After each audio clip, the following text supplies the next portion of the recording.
My name's Indigo, and I was just 15 when my parents shoved my clothes into a trash bag, dragged me out the front door, and told the neighbors I was a burden. That moment still burns in my memory because it wasn't just about being homeless. It was about realizing my own family didn't want me.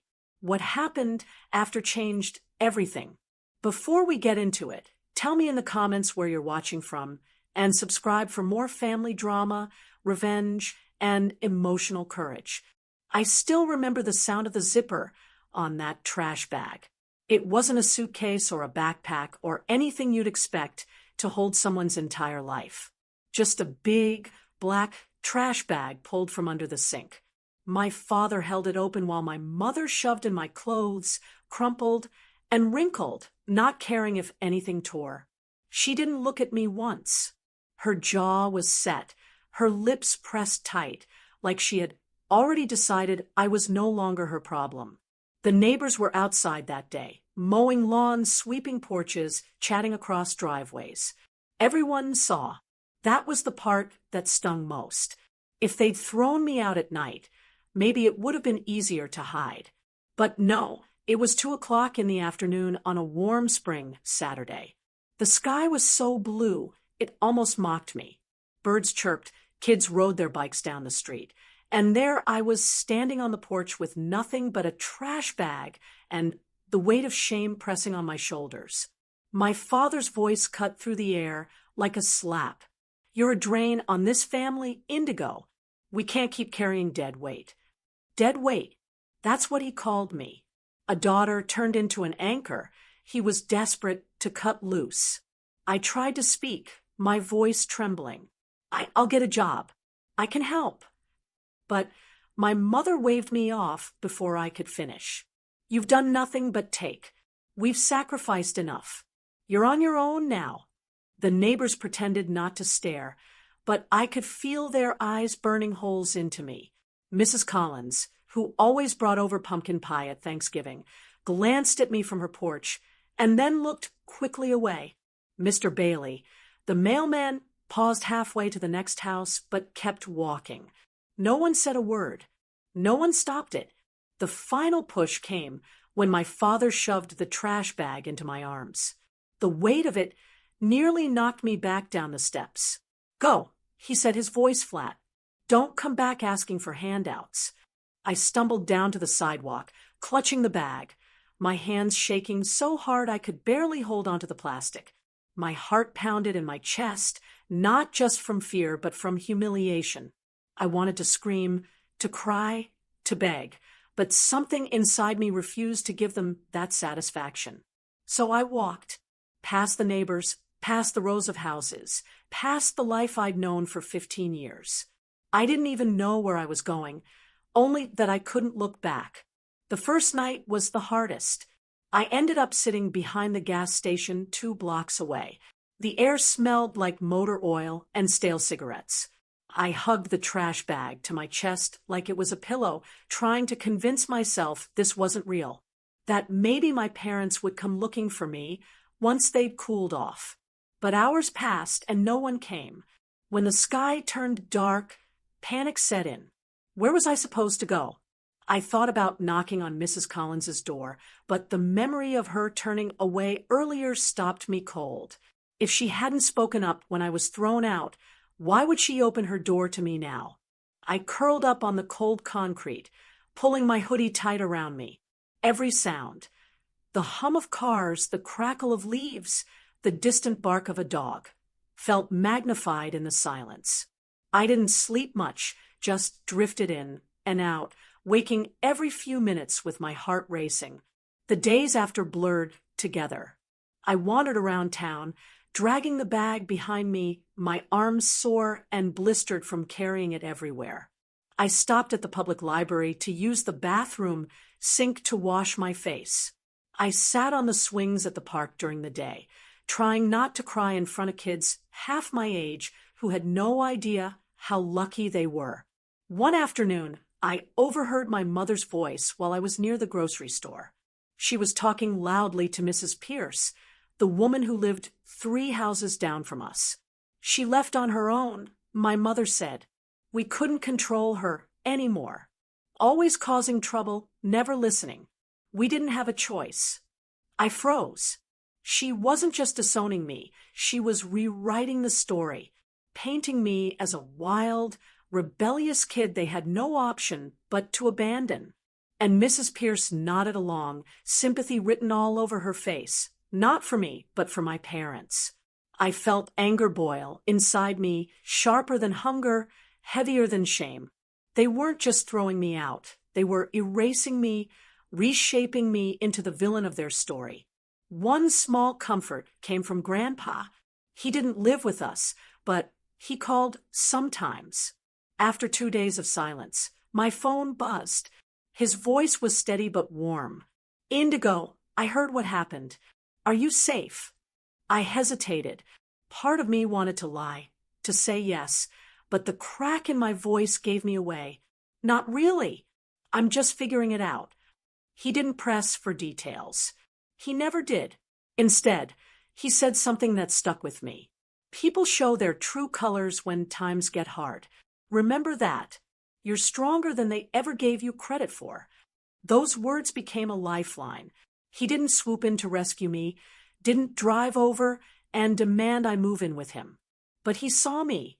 He believed I had strength, even when I doubted it myself. Still, the humiliation lingered everywhere I went. At school, whispers followed me. "Did you hear Indigo? Ran away." No, her parents kicked her out. She was too much trouble. I wanted to scream the truth, to tell them I wasn't a bad kid, that I hadn't done anything wrong except exist in a family that didn't want me.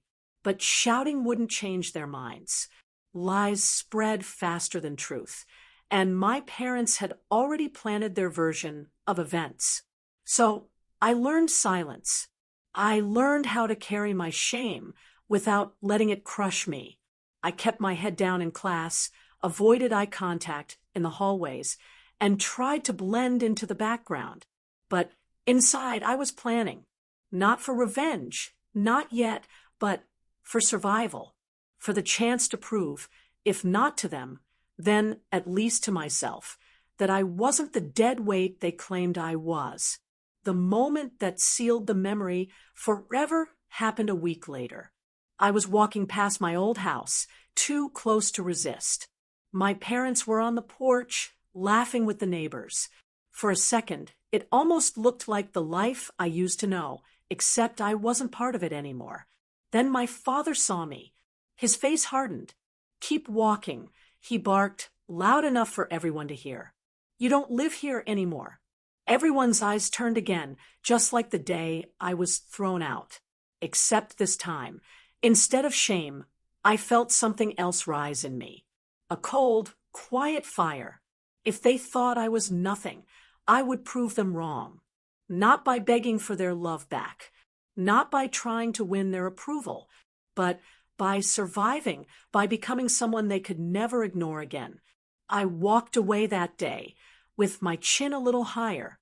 I was still scared, still hurt, but I had a seed of determination planted deep inside me. They could strip me of my home, my belongings, even my reputation, but they couldn't strip me of my will. And one day, I promised myself they would regret underestimating me. I walked until my legs ached, the sound of my sneakers scraping the sidewalk louder than my own thoughts. The seed of determination I carried inside me didn't erase the hunger gnawing at my stomach or the fact that I had no roof over my head. Strength, I was learning, didn't fill an empty belly. It didn't keep you warm at night. The second week after being thrown out was when survival became real. No more waiting for my parents to change their minds. No more hoping someone would step in. I had to figure out how to keep going when every day felt like quicksand. The laundromat on Maple Street became my nighttime refuge. It stayed open 24 hours. The hum of the dryers masking the sound of my restless breathing. I'd sit in the far corner with my trash bag under my feet, pretending to wait for clothes that never came. The fluorescent lights buzzed overhead, harsh and cold, but at least it was safer than the gas station lot. Sometimes I'd watch families come in, mothers folding tiny socks, fathers carrying baskets of clean towels. I'd imagine myself slipping into their lives for just a moment, sitting at their table, eating their food, laughing at their inside jokes. But the fantasy always broke when they left, and I was still there, hugging my hoodie tighter against the chill. One night, the laundromat clerk, a guy in his 20s with shaggy hair and tired eyes, walked over. He leaned on the counter and looked at me. "You waiting for someone?" he asked. I forced a smile. "Yeah, my cousin's supposed to bring the rest of the laundry." He studied me for a second, like he knew I was lying, but didn't push it. "Just don't cause trouble," he muttered before walking back. Relief flooded me. He could have kicked me out, but he didn't. That was enough. Food was the next battle. I'd sit outside the grocery store where my mother had spread lies about me, watching customers walk out with bags full of bread, fruit, and cereal. The smell of roasted chicken from the deli section drifted into the air, torturing me. On my third day of near starvation, I finally walked inside. The cool air wrapped around me as I wandered through the aisles. I picked up a box of crackers, pretending I had money. My stomach growled so loudly I thought everyone could hear it. At the register, I placed the box down, my hands trembling. The cashier scanned it and looked at me. "That'll be $2.75. I froze. I had a single dollar in my pocket. My face burned with shame. "I'll come back," I stammered, grabbing the box like I might bolt with it.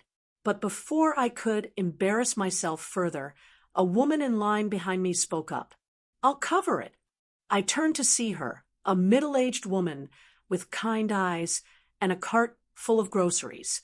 She smiled softly, as if she knew I needed more than just crackers. "Thank you," I whispered, my voice barely holding. That box lasted me 3 days. Each cracker was rationed like it was gold. I'd let one dissolve slowly on my tongue, pretending it was more filling than it was. Eventually, I found work. It wasn't glamorous, but it was survival. The same grocery store that humiliated me also hired me. The manager, Mr. Jeffries, was stern but fair. He raised an eyebrow when I asked for the job. "You in school?" he asked. "Yes," I lied, though in truth my attendance had already started slipping. He studied me for a moment, then sighed. "Stocking shelves. Nights and weekends. Minimum wage. Don't be late." That job became my lifeline. The storeroom smelled like cardboard and detergent. My arms ached from lifting boxes, but I welcomed the exhaustion. It distracted me from everything else. When customers complained about prices or asked where the milk was, I answered politely, even when my insides felt hollow. On payday, holding that small envelope of cash in my hands, I nearly cried. It wasn't much, but it meant food that I didn't have to beg for. Still, the hunger and fatigue left their marks. I'd sit on the school bus, my stomach twisting, trying to focus on math problems while my body screamed for rest. Sometimes my head would drop onto the desk during class, and the teacher would tap me awake with a frown. "Late nights don't excuse sloppy work.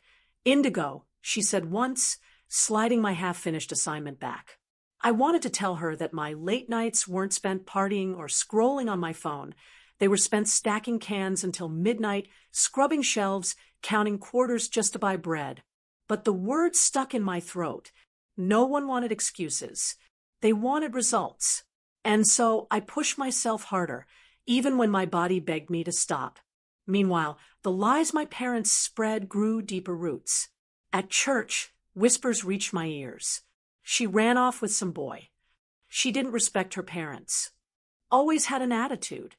I swallowed the anger and kept walking, fighting it would only feed their version of the story. But every rumor chipped away at me, like I was being erased piece by piece. One Sunday, I sat outside on the church steps, too ashamed to go in.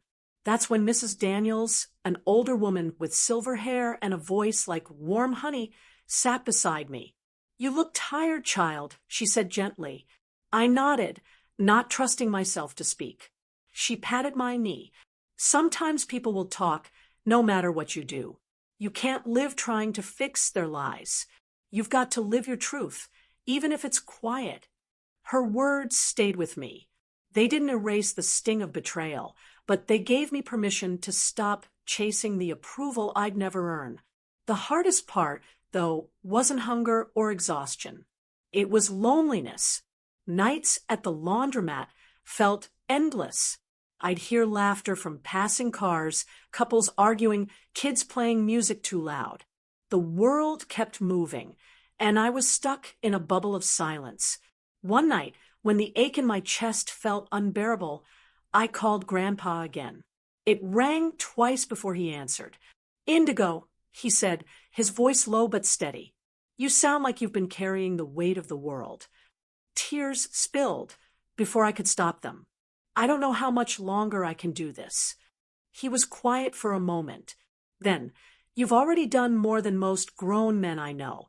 Don't measure your worth by their cruelty. You're surviving, and that takes strength." I clung to those words, letting them wash over me like a blanket on a cold night. Little by little, I found ways to keep going. I bought a secondhand backpack to replace the trash bag, a small victory that made me feel less like garbage myself. I learned the best times to buy discounted food before it expired. I discovered that the library wasn't just a place for bathrooms. It was a haven with warmth, silence, and books that carried me away from my own pain. Every small survival skill felt like a step forward. But every step also reminded me of what I'd lost: family, security, the feeling of being wanted. Surviving on empty wasn't just about food or shelter. It was about dragging myself through each day when my heart felt hollow, when whispers tried to rewrite my story, when loneliness pressed in like a shadow. And yet I kept moving, not because I wasn't broken, but because I refused to stay broken forever. I remember curling up on the cold bench that night, my arms wrapped tight around my knees, as though I could hold myself together with sheer force. My stomach had stopped growling hours ago, replaced by an empty, aching knot. Every sound of the city, the honk of a horn, the shuffle of feet, the faint siren in the distance, felt louder than it should have. I told myself I would not cry again. Tears had been wasted too many times on people who didn't care. The morning brought no miracles. The air smelled of damp concrete and fried food from a cart across the street. I forced myself to stand, every muscle stiff, and wandered toward the little park nearby. My reflection in a shop window startled me, hair matted, cheeks hollow, eyes wide and tired. For a moment, shame pressed down hard, but then another thought whispered, "You're still here, Indigo. You're still standing." That became my first spark of strength. Not pride, not joy, just the realization that surviving the night was a kind of victory. By midday, weakness nearly toppled me. I sat on the curb outside a bakery, hoping the smell of warm bread would somehow ease the gnawing in my belly. A boy about 10 years old skipped past, holding a bag of muffins. He dropped one, and without hesitation, I reached for it. But before my fingers touched it, he spun around. "You can have it," he said, his voice light, almost cheerful. The kindness shocked me. "Are you sure?" He nodded, smiling as if giving away food was the easiest thing in the world. "Mom says we share when we've got extra." That muffin was the sweetest thing I'd ever tasted. Not because of sugar, but because it carried something I hadn't felt in weeks, proof that not everyone in the world saw me as a burden. That evening, as the sky darkened, I slipped into the library. I had discovered it by accident the day before, and I realized it could become more than just a warm place to sit. The tall shelves of books felt like silent guardians, and the air smelled faintly of paper and old wood. I sat in the corner with a dictionary and a stack of children's novels. Reading gave me escape, worlds where heroes faced monsters, lost everything, yet somehow rose again. I started underlining words in a little notebook I'd found in the trash. Resilience, grit, courage. They weren't just words, they became anchors. A librarian with kind eyes noticed me. She didn't ask questions, only smiled and pointed to a stack of community flyers. Among them, I spotted one advertising part-time dishwashing work at a diner across town. My hands shook as I tucked the flyer into my coat pocket. The walk to the diner the next morning felt endless, but something inside me carried me forward. I stepped inside, greeted by the clatter of plates and the smell of coffee. A heavy-set man with a beard glanced at me. "You here for the job?" he asked. "Yes," I managed, my voice trembling. He handed me a rag and pointed to a mountain of dirty dishes. "Start there. We'll see if you last an hour." The work was brutal. Hot water stinging my cracked hands, endless piles that never seemed to shrink, but for the first time in weeks, I felt a purpose. By closing, the man slapped a few crumpled bills into my hand. "Come back tomorrow, kid." I walked out into the cool night with tears blurring my vision, not from pain, but from relief. The money wasn't much, but it bought me a sandwich and a cup of hot tea, sitting at the diner's back step. I savored every bite, telling myself this was more than food. It was proof that I could fight back. Still, shadows followed me. On my way back to the bench, a group of older teens cornered me. Their laughter was sharp, mocking. "Got spare change, girl?" one sneered, blocking my path. Fear rose like ice in my chest. For a second, I thought they would take everything I'd just earned. But instead of freezing, I forced myself to speak steady. "No, and if you touch me, the diner owner across the street knows me now. He'll come looking." It was a bluff, but they hesitated, muttered curses, and left me alone. My legs shook as I walked away, but inside, a small fire flickered. I had faced them down. Days blended into weeks. I scrubbed dishes, wiped counters, and saved every dollar I could. I learned how to stretch money, buying bread that was one day old, drinking water instead of soda, collecting spare change off sidewalks. One night, as I sat in the library, I overheard two college students talking about scholarships and applications. My chest tightened. I had once dreamed of school, of learning beyond what my parents had ever encouraged. Maybe that dream wasn't dead. Maybe it was only sleeping. I scribbled notes from the conversation, adding them to my little notebook. Each word felt like a seed planted in dark soil, waiting for its chance to grow. But growth didn't come easy. The diner owner was gruff, often barking orders. One afternoon, when I dropped a stack of plates, he roared, "Are you even worth the mess you cause?" The words pierced deep, echoing the very accusations my parents had hurled at me. I stood frozen, shame burning. But instead of running, I looked him straight in the eye. "I'm learning. I'll do better." He grumbled, turned away, but I noticed a shift after that. He still barked, but there was a little less venom in it. Maybe he saw I wasn't giving up. At night, when the loneliness pressed too hard, I whispered to myself, "You are not nothing. You are building something, even if no one sees it yet."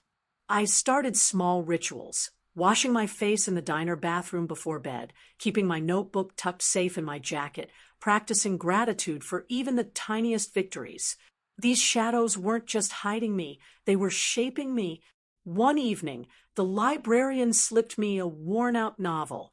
"I think you'll like this one," she said softly. The book was about a girl who had nothing, yet fought to carve out a place for herself. I read it under the dim library lamp, heart pounding. It felt like the author had written it just for me. One cold night, as frost crept over the bench where I usually slept, the diner owner surprised me. "You can't stay out here, kid," he muttered. "I don't have anywhere else. I admitted. He sighed heavily, then jerked his thumb toward a tiny storage room behind the diner. It ain't much, but it's warmer than this. The space was cramped, filled with boxes of napkins and old supplies, but to me, it was a palace. For the first time since being thrown out, I had walls around me, a roof over my head. I lay on the floor that night, staring at the ceiling, whispering thank you to a universe that had not completely forgotten me. From then on, I carried myself differently. I was still in the shadows, still struggling, but strength was taking root inside me. The world hadn't handed me kindness on a silver platter, but every dish I scrubbed, every page I read, every small act of courage built me into someone my parents would no longer recognize. Not the burden they cast aside. Not the weak girl who cried on a bench. I was Indigo, and in those shadows, I was learning how to rise. The first night, I slept in that tiny storage room behind the diner. I thought I'd finally found a fragile piece of stability. It wasn't a home, but it was shelter, and in those moments, that was enough. I drifted into sleep wrapped in the quiet hum of the building. But before dawn broke, a sharp knock startled me awake. I stumbled to the door, rubbing my eyes, expecting the diner owner or maybe a delivery driver. Instead, I found a man in a dark coat standing there, his posture stiff, his eyes serious. "Are you Indigo?" he asked, his voice low and precise. My heart jumped. Nobody asked for me anymore. Nobody looked for me. "Yes," I whispered. He handed me an envelope. "This is from your family." I was asked to deliver it. Without another word, he turned and disappeared into the still dark street. The envelope felt heavier than paper should. My fingers trembled as I slid it open. Inside was a simple note written in my mother's familiar script. "Your grandfather passed away. Funeral service tomorrow. Be there." No warmth. No condolences. No invitation. Just an order. I sat down on the cold floor, clutching the note. My chest tightened, not only from grief, but from confusion.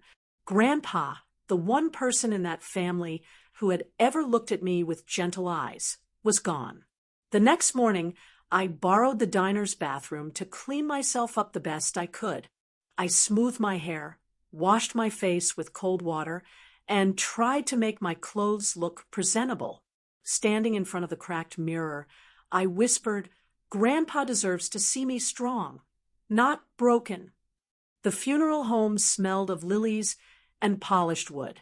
I slipped into the back row, unnoticed at first. My parents and siblings were clustered together in the front, dressed in black, their faces painted with sorrow I couldn't tell was real or rehearsed. When my mother's eyes caught mine, her lips pressed into a thin line. My father turned away. No nod, no recognition. It was as if I were an intruder. But Grandpa's photo at the front, smiling, his eyes crinkling the way they always did when he saw me, anchored me.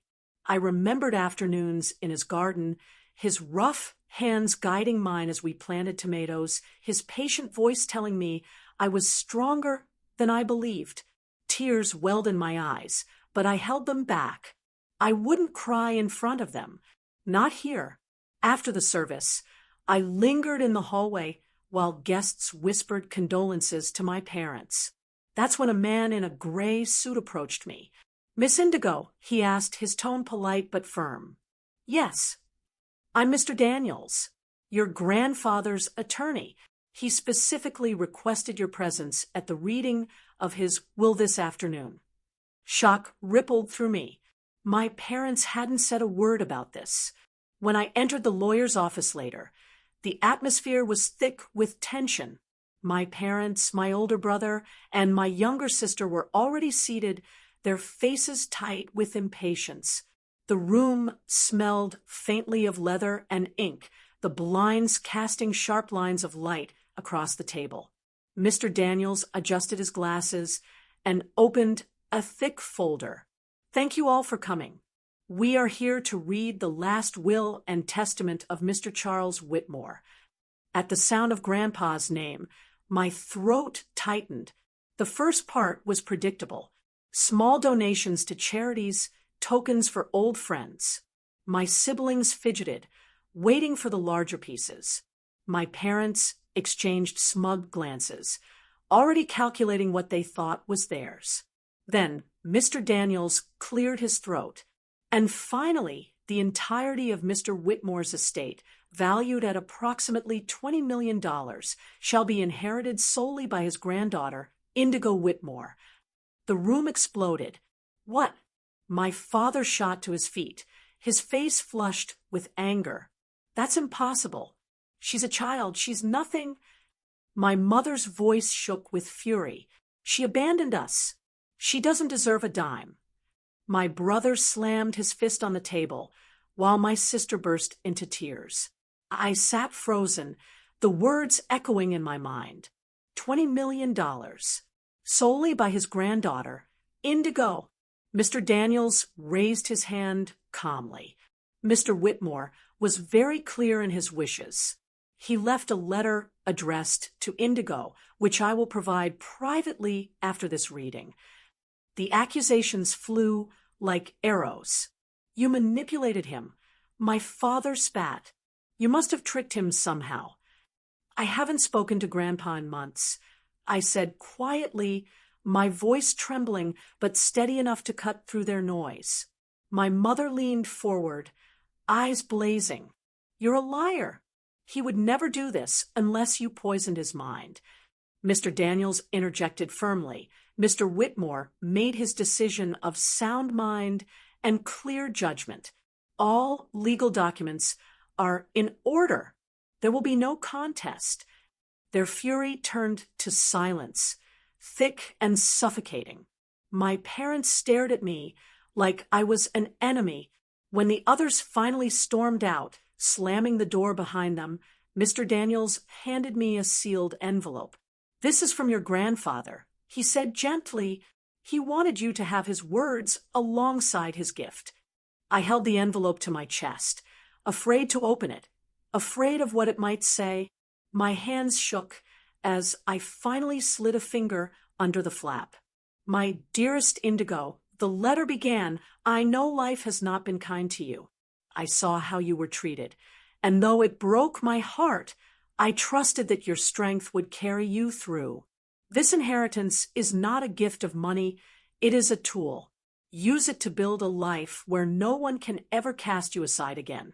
Remember, you are not a burden. You are my legacy. Tears blurred the words. I pressed the letter to my lips, whispering, Thank you, Grandpa. Walking out of the lawyer's office, I felt the weight of the world shifting. The same girl who had been sleeping on benches, scrubbing dishes for scraps, was now the sole heir to a fortune. But the money wasn't what shook me the most. It was the validation. For the first time, someone had chosen me, not as an afterthought, not as an unwanted child, but as the heart of their legacy. Outside, my parents were waiting. My father's jaw was tight, his voice low and cold. This isn't over, Indigo. You'll regret this. I met his glare anew, strength rising in me. I didn't take anything from you. Grandpa gave me what he wanted me to have. You can't change that. My mother's eyes narrowed, but she said nothing. They turned and walked away, their shadows stretching long in the fading light. That night, back in the storage room, I unfolded Grandpa's letter again, reading it under the dim bulb. His words wrapped around me like a shield. The storage room didn't feel so small anymore. For the first time in my life, the future wasn't just about surviving the next meal or the next night. It was about choices, about possibilities, about building a life from the shadows into the light. And though fear still lingered, fear of my family's anger, fear of the weight of responsibility, I knew one thing for certain. Grandpa had believed in me when no one else did. And now I had the chance to prove him right. The letter rested on my lap as I sat cross-legged on the floor of that storage room. the dim bulb flickering above me. I had read Grandpa's words so many times that I could almost recite them by heart, but still, I read them again. They weren't just words, they were an anchor, a reminder that I wasn't invisible anymore. And yet, even with $20 million tied to my name, I still felt like that same girl who had once stood barefoot outside her parents' house, clutching a trash bag of clothes. The difference now was that I had a choice in how I moved forward. The morning after the will reading, I decided to return to the diner where I had been scraping dishes and mopping floors for survival. The owner, Mrs. Parker, spotted me as I walked in. Her brows knitted together, concern etched across her face. "Indigo, you okay, sweetheart? You look pale." I smiled faintly, sliding into a booth. "I'm different now. Everything's changed." She poured me a cup of coffee, her movements gentle. "What happened?" I hesitated, knowing how surreal it would sound. Finally, I whispered, "My grandpa left me everything. His whole estate." She froze, spoon hovering in midair. "Everything? What do you mean?" $20 million, I said softly. The words tasted strange, almost unreal. She set the spoon down and leaned closer. "Well, honey, that's a blessing. But it's also a storm. You gotta decide how to carry it." Her words stuck with me. A blessing, but also a storm. Over the following days, I noticed a shift in the way people looked at me. Neighbors who had once whispered behind my back now smiled too wide, asking questions they never cared about before. Old classmates suddenly remembered my name, sliding into my messages with fake warmth. But I couldn't shake the feeling that all of it was hollow. Their kindness wasn't for me, it was for what they thought I had. One afternoon, as I was leaving the grocery store with a bag of basics, my mother appeared outside the sliding doors. Her eyes darted around nervously before landing on me. "Indigo," she said softly, almost sweetly, "we need to talk." I froze. My instinct was to walk away, but something in her voice made me stop. She stepped closer, lowering her voice. "Your father and we made mistakes. We shouldn't have said those things. We were stressed, and times were hard, but we're still family." I stared at her, searching her face for even a trace of genuine remorse.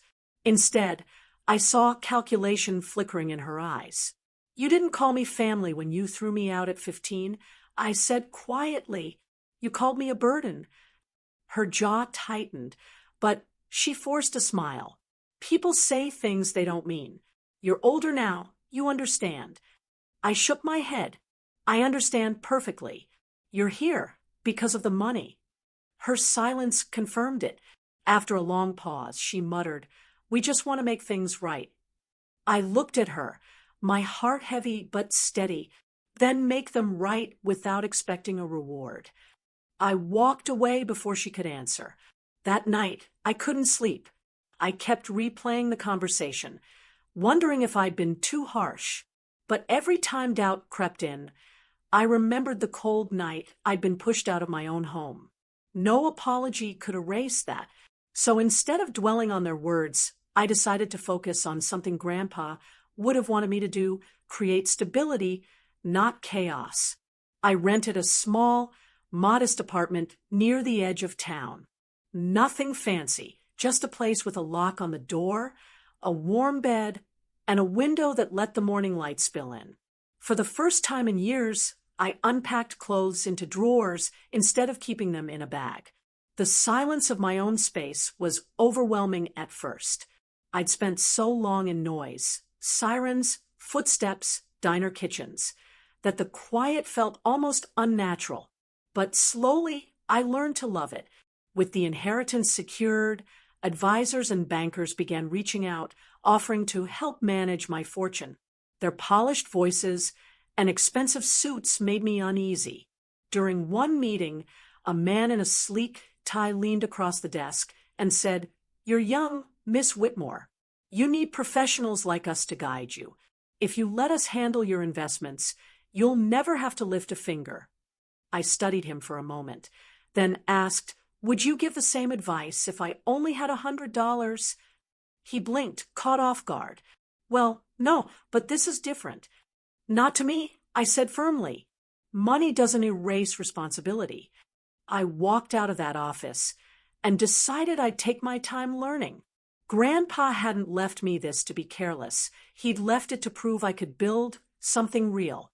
Weeks turned into months, and while my parents made a few more attempts to contact me, calls, letters, even showing up outside my apartment, I stayed firm. Each time, the tone shifted from fake sweetness to frustration, then back again. My brother sent me a message once. "You should share it. It's only fair." I deleted it without replying. Instead, I started small. I enrolled in community college classes, focusing on business and finance, subjects I'd once thought were out of my reach. I sat in the front row, taking notes diligently, the weight of Grandpa's faith in me pushing me forward. Some classmates whispered about me. Word had spread about the inheritance, but I ignored the noise. I wasn't there to impress anyone. I was there to grow. One evening, as I left class, an older woman with gray hair stopped me in the hallway. "You're Charles Whitmore's granddaughter, aren't you?" she asked gently. I nodded, curious. "I used to work with him at the library," she said with a smile. "He always talked about you. Said you had more grit than anyone he'd ever met." Her words warmed me more than any dollar amount ever could. That night, I sat by my apartment window, looking out at the city lights, and whispered, "I hope I'm making you proud, Grandpa." Months later, I returned to the diner where my journey of survival had started. Mrs. Parker beamed when she saw me. "Look at you," she said, her voice thick with emotion. "Standing tall, shining brighter. Your grandpa would be proud." I smiled, sliding into my old booth. "I don't feel like I've figured it all out yet, but I'm not afraid anymore."